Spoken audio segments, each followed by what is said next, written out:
Boba Fett used to walk into a room and the temperature dropped 10 degrees. People shut up, credits hit the table, and deals got made in silence.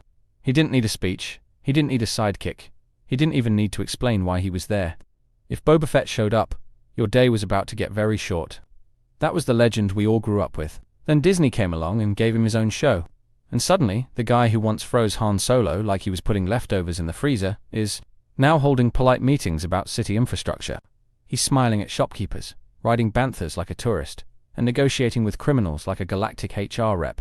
I didn't know you could file down the edges of a Mandalorian helmet, but apparently you can. And it's not like they couldn't have gone the other way. We could have had a gritty, street-level Star Wars crime epic. Fennec Shand could have been his cold-ass enforcer. The Pike Syndicate could have been more than just background noise. But instead, we spent half the season wondering if this was actually the Book of Boba Fett, or just The Mandalorian Season 2.5. There were still flashes of the Fett, we remember. The seismic charge scene, the standoff with Cad Bane, the Tusken warrior training sequences. But those moments were like lightning strikes, quick, brilliant, and gone before you could really enjoy them. The rest of the time, the show seemed determined to convince us that Fett's true calling was being the nicest crime lord in Tatooine history. The weirdest part is, Disney knows how to make ruthless characters work. Darth Vader in Rogue One, Maul in Clone Wars, even Moff Gideon in The Mandalorian. They all had presence, danger, and purpose. So why did Boba Fett's original silent killer get turned into a man who spends more time explaining his plans than executing them? In this video, we're going to break down exactly how Disney managed to take one of the galaxy's most feared bounty hunters and turn him into a soft, indecisive figurehead. We'll look at the key moments where the legend cracked, the rare times the old Fett showed up, and what it would actually take to rebuild his reputation. By the end, you might see why sometimes the best way to honor a legend is to let him keep being one. Boba Fett has always been one of the most fascinating mysteries in Star Wars. A guy with barely any lines, yet somehow more intimidating than most villains who talk non-stop. He didn't need big speeches, fancy backstory dumps, or emotional flashbacks. His armor and reputation did the work for him. Which is why when Disney announced the Book of Boba Fett, fans thought we were finally getting the deep dive we'd been waiting for. Imagine the possibilities. Flashbacks to legendary hunts across the galaxy, duels with rival bounty hunters, maybe even moments that show his cold professionalism on jobs that make Han Solo's debt look like pocket change. We thought this would be a gritty, underworld story Star Wars version of a space western crime epic. Every frame dripping with danger and swagger. But instead, the first episode opens with him crawling out of the Sarlacc pit, which was cool, then spending an awkwardly long amount of time hanging out with Tusken Raiders. Not bad, just not what we pictured.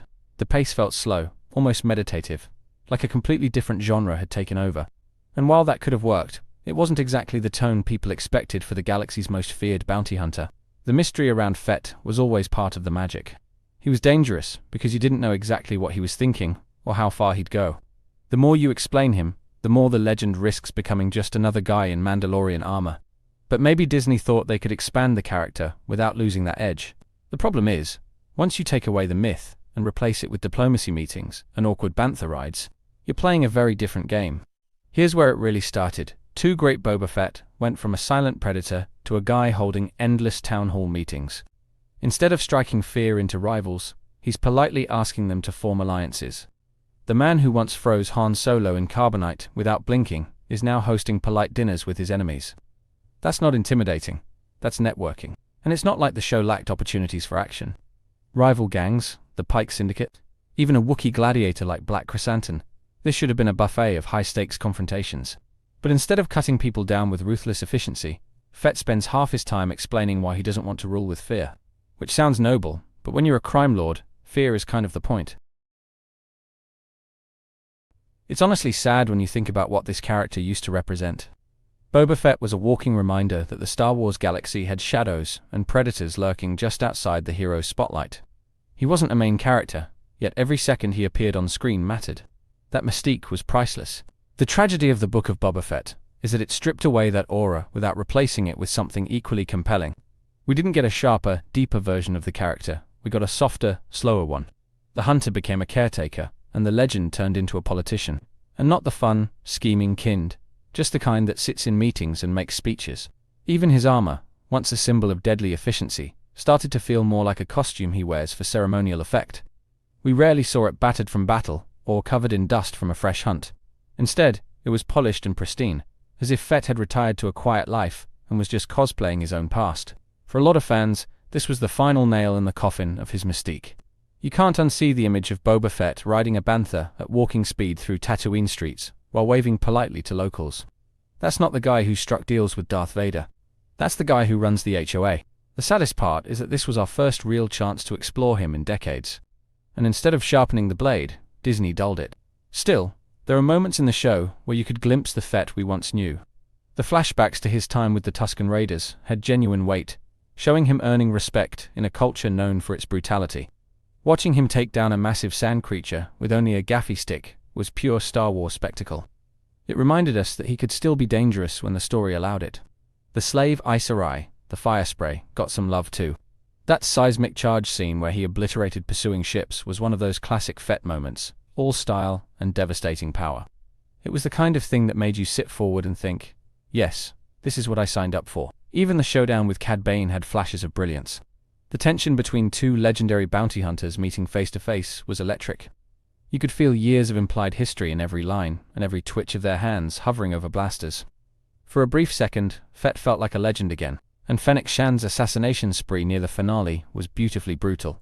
While it might have stolen some of Fett's thunder, it showed that the series was capable of delivering that kind of edge if only it had committed to it more often. Those moments prove the problem wasn't that Boba Fett couldn't still be cool, it's that the show rarely let him. The silver lining is that Star Wars can still fix this. Fett isn't gone, and his legacy isn't beyond repair. All it takes is the right story, one that leans into the danger, the cunning, and the ruthlessness that made him legendary in the first place. Give him a reason to hunt again, and the mystique will follow. Imagine a future season or cameo where Fett is forced out of his comfort zone. No throne room, no long speeches, just him against impossible odds, relying on his armor, gadgets, and instincts to survive. The galaxy is full of bounties worth chasing, and Fett should be the one collecting them. Star Wars has proven it can rehabilitate characters before. Look at how the Clone Wars made Anakin Skywalker more complex, or how The Mandalorian turned Din Djarin into an icon overnight. If they can do that, they can make Fett feared again. There's also potential in showing his reputation ripple through the galaxy. Let other characters talk about him in hushed tones. Let rumors about his brutality spread. Let the myth rebuild itself. The more you make him feel like a threat, the more fans will rally behind him again.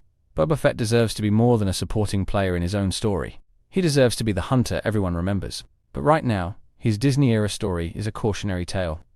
A reminder that not every character benefits from too much exposure. Sometimes, mystery is the most valuable weapon in a character's arsenal, and once you lose it, it's almost impossible to get back. Fett's silence and presence used to say more than any of his current monologues ever could. The tragedy isn't just that Disney softened him, it's that they thought softening him was the way to make him more compelling. In doing so, they accidentally erased the very qualities that made him iconic. You can give a character depth without taking away their edge. But it requires trust in the audience to embrace a flawed, dangerous figure. This isn't about hating the idea of change. Characters should evolve, but not at the cost of their identity. Fett could have grown wiser, more strategic, and even more dangerous with age. Instead, the show gave us someone who feels like a shadow of his former self. We can still celebrate the moments that worked, but they're fragments, brief reminders of what could have been. The rest is a slow burn of missed opportunities and watered-down choices. And maybe the hardest thing to admit is that for all the build-up, the Book of Boba Fett might have done more to bury his legend than to preserve it. Thank you for watching. If you enjoy my videos, please consider looking at my pinned comment and checking out the links for my Amazon storefront. It contains my favorite Legos, my gear in which I make videos, and comics that I read on a daily basis. I update it constantly, so please, take a moment and click on the link. On top of that, check out my second channel, Critical Analysis Hub Plus, and my third channel, Critical Analysis Hub XP. Just one click would go on a long way in supporting my channels and future in YouTube.